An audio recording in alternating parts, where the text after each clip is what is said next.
महामारी के बाद तय किया है मैंने कि एक राउंड सभी जो देश के प्रदेश हैं बाकी उन सब में एक बार स्वयं जाकर के और जो जो इश्यूज पुराने चल रहे हैं अथवा कुछ नए विषय जो ध्यान में आते हैं तो रिव्यू मीटिंग्स के लिए लगातार मैं जा रहा हूं। नॉर्थ ईस्ट के 8 प्रांत मैंने कर लिए हैं, साउथ के 3 प्रांत किए हैं, गुजरात भी किया है और आज 2 दिवसीय मेरा चंडीगढ़ का दौरा था जिसमें कल मैं शिमला यानी हिमाचल प्रदेश और पंजाब की मीटिंग की है। आज हरियाणा और इस दोपहर बाद चंडीगढ़ की मीटिंग होगी। तो लगातार इन मीटिंग में चाहे ऊर्जा विभाग है अथवा शहरी मामले हैं उनके सबके रिव्यू किए जा रहे हैं। अभी हरियाणा की दोनों मीटिंग्स हुई हैं जिसमें मुख्य रूप से जो पावर के यानी ऊर्जा के नाते कितनी हमारी आज की आवश्यकता है, कितनी आवश्यकता आगे होगी और उसकी उपलब्धि पावर की स्वयं की अपनी जनरेशन कितनी होगी या बाहर से कितनी आपूर्ति की जरूरत होगी, केंद्र सरकार की ओर से क्या आवश्यकताएं हैं, इन सब पर विचार कर रहे हैं। खास करके जो ट्रांसमिशन लाइन्स हैं उसकी सुदृढ़ता के लिए आरडीएसएस के जो जितना भी आवश्यकता है उसको हम पूरा कर रहे हैं। जो पहले पैसे दिए गए हैं उसका यूसी ले रहे हैं और उसमें कोई बाधा है तो उसको बाधा को दूर कर रहे हैं। कहीं किसानों की बाधा है, कहीं जमीन की एक्विजिशन की बाधा है, उन सब चीजों पर हम कर रहे हैं। फिर फाइनेंशियल पैरामीटर्स पावर डिपार्टमेंट के, चूंकि ये सभी यूटिलिटीज होती हैं, उनकी सेहत भी अच्छी हो और जनता को भी सहूलत ठीक मिले, उसके ऊपर विचार कर रहे हैं। और मैं इसको अपना सौभाग्य मानता हूं कि आज देश भर में हरियाणा की जो हमारी ऊर्जा की नीति पिछले सालों में हमने चलाई उसकी बड़ी सराहना हो रही है। लाइन लॉसेज जो पहले कभी 2014 में 34% थे, आज वो 11% पर आ गए हैं। सभी कंपनी हमारी A+ रेटिंग में आ गई हैं और आज तो एक विचार और नया यह आया है कि हम अपनी ऊर्जा कंपनियों को पब्लिक लिस्टिंग पर और लेकर के आने के लिए भी यहाँ हरियाणा के लोग तैयार हुए हैं और नियर फ्यूचर में अगर ये यूटिलिटीज पब्लिक लिस्टिंग पर आती हैं तो ये एक दूसरे प्रदेशों के लिए भी एक मार्गदर्शक विषय होगा ताकि अपनी सब कंपनियों की सेहत खास करके फाइनेंशियल हेल्थ उसको ठीक करें। तो इस प्रकार के विषय सब आए हैं और बहुत मुझे लगता है कि ऊर्जा विभाग के सब काम से मैं पूरा संतुष्ट हूं, कोई इसमें कठिनाई नहीं है। दूसरी हमारी मीटिंग हुई जिसमें आवास और शहरी मामले हमारे मंत्री विपुल जी यहाँ हैं, ये भी साथ थे और ऊर्जा विभाग में हमारे मंत्री अनिल विज जी भी साथ थे। तो अब इनके सामने ही सारे विषयों का जो, क्योंकि शहरी विभाग में बहुत सी स्कीम्स हैं जिनका ग्रांट्स जिनकी सब्सिडी हम देते हैं, नई पॉलिसी जो बनती हैं उन सब का खास करके एक लेखा जोखा होता है। इसके अंदर जैसे प्रधानमंत्री आवास योजना, पहले देश भर में 1 करोड़ मकान दिए गए थे, अभी भी 1 करोड़ मकान का टारगेट हमारा है। उन दोनों पर चर्चा हुई है। उसकी सिलेक्शन कैसे होगी इसके लिए SCCC डाटा उसके आधार पर पिछली बार भी उसी में से दिए गए थे। इस बार जो उसमें हमारे ऐसी डाटा में एलिजिबल जो बेनिफिशरीज हैं उनको उसमें पहले चरण में रखा जाएगा। इसके बाद टारगेट अगर पूरे नहीं होते हैं और आवश्यकता होगी तो नया सर्वे करा करके भी जो एलिजिबल लोग हैं उनको ये प्रधानमंत्री आवास योजना में लाया जाएगा। फिर मेट्रो, इसका भी जहां जहां मेट्रो इस समय अंडर कंस्ट्रक्शन है या चल रही है, जैसे गुरुग्राम है, फरीदाबाद है, बहादुरगढ़ है, कुंडली की लाइन है, इन सब पर भी चर्चा हुई और नई डिमांड भी मेट्रो की कुछ स्थानों की रखी गई है। लेकिन उसमें भारत सरकार की नीति यही है कि जहां पहली जो मेट्रो चल रही है उसका एक्सपेंशन ये प्रायोरिटी है। नए शहरों में उसके बाद किया जाएगा, उसके एक्सपेंशन के बाद। आज जैसे अम्बाला के लिए ये विषय है कि अम्बाला शहर, अम्बाला छावनी, यहाँ मेट्रो चलाई जा सकती है, यमुनानगर जगाधरी इसमें चलाई जा सकती है और इसी प्रकार से जो बड़े शहरों की ये मांग भी आई है।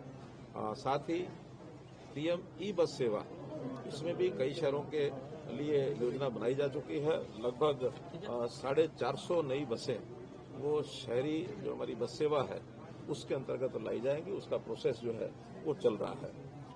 प्रीपेड मीटर्स, इसकी भी स्कीम दी गई है, उसका केंद्र सरकार की ओर से ग्रांट भी दी जाती है। उसमें प्रगति थोड़ी कम है क्योंकि अलग अलग मॉडल के ऊपर सिस्टम बनाया गया है। कुछ यहाँ विरोध की बातें भी सामने आई कि साधारण कंज्यूमर जो है यानी डोमेस्टिक कंज्यूमर शायद उसको प्रीपेड में दिक्कत आएगी, तो उसके लिए प्रायोरिटी तय की गई कि सबसे पहले सरकारी कार्यालय जितने हैं उनमें प्रीपेड मीटर्स ये लगाए जाएंगे।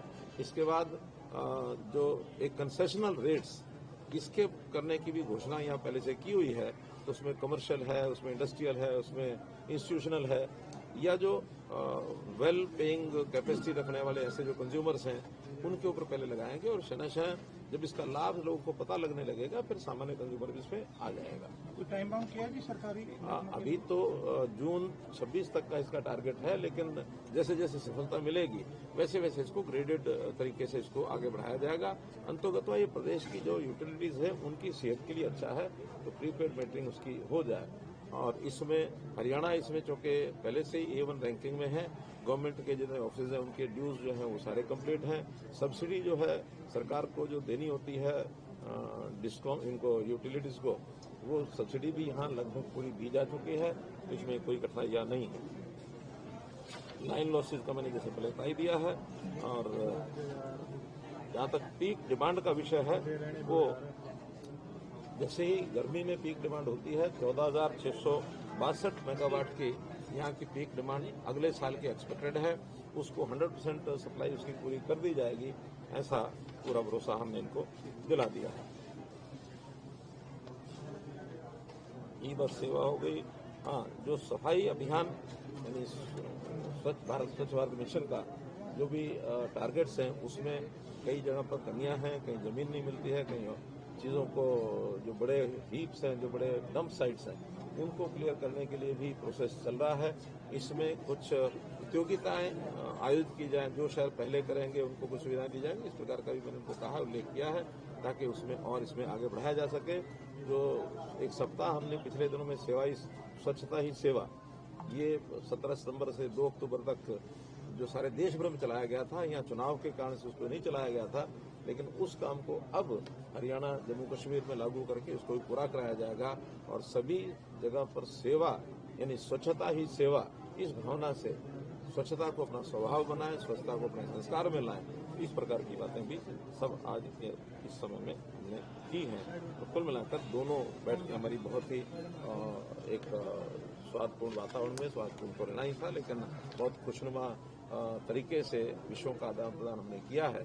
और हम हरियाणा को खास करके पूरे जैसे देश भर में बाकी प्रांतों को सुविधाएं देंगे, हरियाणा में भी पूरी। सर, सौर ऊर्जा को बढ़ावा देने के लिए भी कुछ डिस्कशन हुआ है सर इस मीटिंग के अंदर? देखिए, सौर ऊर्जा हरियाणा में थोड़ी कठिनाई इसलिए है कि उसके लिए जमीन जो चाहिए, यहाँ जमीन उतनी उपलब्ध नहीं है, जमीन के रेट्स बहुत हाई हैं।